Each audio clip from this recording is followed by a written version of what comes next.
அஸ்ஸலாமு அலைக்கும் வரஹ்மத்துல்லாஹி வபரகாத்துஹு. விதியை நம்புறது. விதினா என்ன?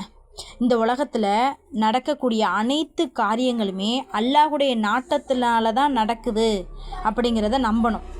அல்லாஹுடைய நாட்டம் இல்லாமல் இந்த உலகத்தில் எதுவுமே நடக்காது. நம்முடைய வாழ்க்கையில் இன்பம் ஏற்பட்டாலும் சரி, துன்பம் ஏற்பட்டாலும் சரி, அது எல்லாமே அல்லாஹுடைய நாட்டத்தினால தான் நடக்குது அப்படிங்கிறத நம்ம முழுமையான முறையில் நம்பணும். இதை பற்றி அல்லாஹுடைய தூதர் சொல்கிறாங்க, நன்மை தீமை அனைத்துமே விதியின்படி தான் நடக்குது என்று நம்புறதும் இறை நம்பிக்கையோட ஒரு அம்சம் அப்படின்னு சொல்கிறாங்க.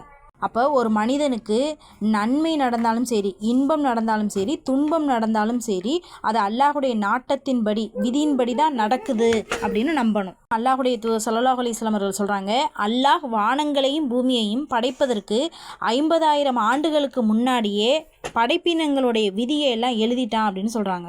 அஸ்ஸலாமு அலைக்கும்.